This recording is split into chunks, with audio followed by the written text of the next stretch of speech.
Space తో start చేద్దాం. Equal to length text ని సెలెక్ట్ చేసుకొని బ్రాకెట్ క్లోజ్ చేసి ఎంటర్. 12 క్యారెక్టర్స్ ఉన్నాయి ఎక్సెల్ ఎక్స్ప్రెస్ అనే నేమ్ లో. నెక్స్ట్ ఇప్పుడు ఎక్సెల్ ఎక్స్ప్రెస్ లో స్పేస్ తీసేసే ఎన్ని క్యారెక్టర్స్ ఉన్నాయో అన్న ద్వారా తెలుసుకుందామా. Equal to length. నెక్స్ట్ మనం ఏం తీసేయాలి, స్పేస్ కదా. సో స్పేస్ అనేది సబ్ట్రాక్ట్ చేయాలి. సో సబ్ట్రాక్ట్ టెక్స్ట్ ని సెలెక్ట్ చేసుకోవాలి. Excel express next comma no double quotes space comma new text.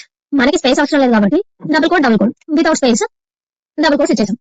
Close bracket again close bracket. Next enter. 11 characters ఉన్నాయి Excel express లో. అయితే ఈజీగా వచ్చింది. Next sentence please subscribe to the channel అని ఒక sentence ఇచ్చాము. ఆ సెంటెన్స్ లో కూడా మొత్తం క్యారెక్టర్స్ కలిపి 31 ఉన్నాయి. దాంట్లో స్పేస్ తీసేసి 27 ఉన్నాయి.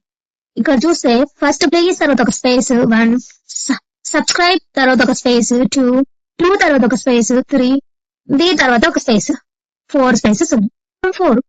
4 మైనస్ చేసి 27 ఇచ్చింది.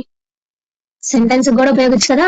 ఈ వీడియో మీకు నచ్చితే లైక్ చేయండి. ఇలాంటి కంటెంట్ యూస్ అయిన ఫ్రెండ్స్ కి షేర్ చేయండి. Thank you for watching. Follow for more knowledge.